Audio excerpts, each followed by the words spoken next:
دجال کے بارے میں بہت سارے حدیث ہیں، لیکن ایک حدیث میں ہمیں دجال کی ایگزیکٹ لوکیشن کے بارے میں بہت سارے ہنٹس دیے گئے ہیں، اور یہ حدیث ہم سب نے بار بار سنی ہوئی ہے کہ ایک دن بھری محفل میں رسول اللہ صلی اللہ علیہ وسلم کے پاس ایک عیسائی آیا اور اس نے اسلام قبول کر کے اپنا واقعہ سنایا کہ میں اور کچھ لوگ عرب سے مشرق کی طرف روانہ ہوئے، ہم ابھی راستے میں ہی تھے کہ اچانک سمندر کا موسم بدل گیا اور ہماری کشتی اپنے راستے سے بھٹک گئی۔ ایک مہینہ ادھر ادھر بھٹکنے کے بعد سمندر نے آخر کار ہماری کشتی کو ایک جزیرے کے پاس لا کھڑا کیا۔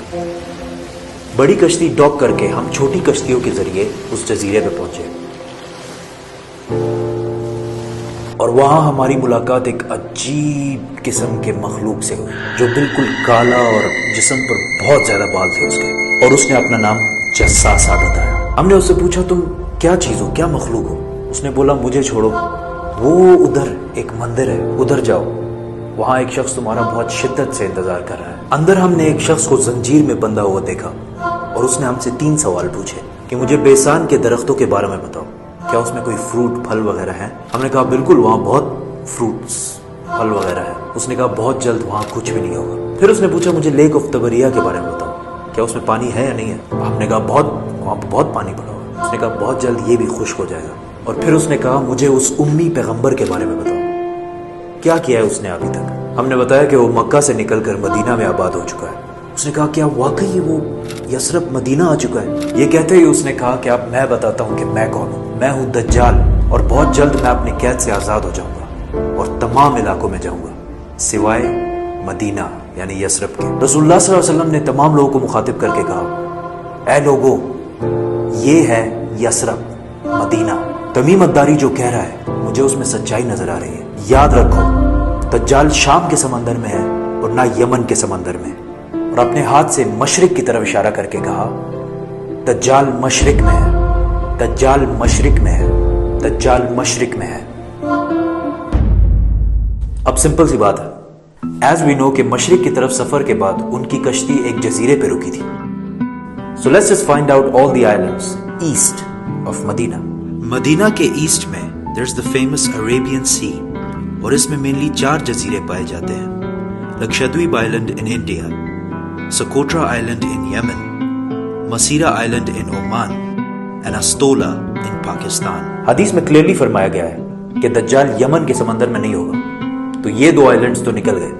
رسول اللہ صلی اللہ علیہ وسلم نے مدینہ میں جو مشرق کی طرف اشارہ کیا تھا، اگر اس سے ہم ایک سیدھی لائن کھینچیں تو وہ بالکل استولا آئلینڈ کے اوپر سے گزرتی ہے۔ اور جب جساسا نے ان کو اس جزیرے پہ ایک ٹیمپل مندر کی طرف بھیجا تھا، تو اس جزیرے پہ ایک مندر ٹیمپل کے کوئی ریمینز تو ہونے چاہیے۔ انڈیا کے اس آئلینڈ میں تو ایسا کچھ بھی نہیں ہے، لیکن پاکستان کے استولا آئلینڈ میں پتہ ہے کیا ہے؟ مندر۔ لیکن یہ تو 1450 سال پرانی کہانی ہے، مندر تو ابھی 40-50 سال پہلے بنا ہوگا۔ 2000 سال پرانا مندر، اور مندر بھی کس کا؟ کالی ماتا، ہندوؤں کی سب سے خطرناک اور خوفناک گاڈس، دیوی، جو دکھنے میں بہت خوفناک اور جس کے جسم پر بھی بہت زیادہ بال ہیں۔ کچھ یاد آیا؟ جساسا۔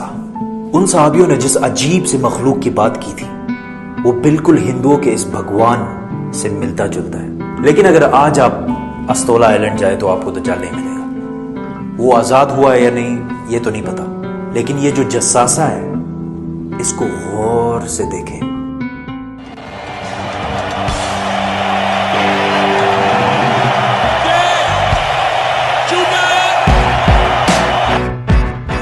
نائنٹین 1970 کے امریکن میوزک انڈسٹری کے سب سے بڑے بینڈز میں سے ایک بینڈ رولنگ سٹونز ہے۔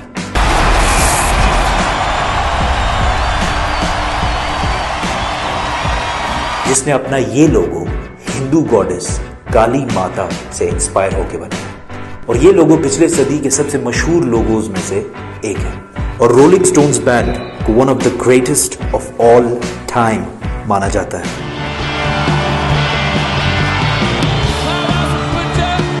ون وے اور دی ادر، دجال کے جزیرے والے جساسا کا پوری دنیا کے میوزک انڈسٹری اور فلم انڈسٹری کو شیپ کرنے میں بہت بڑا ہاتھ ہے۔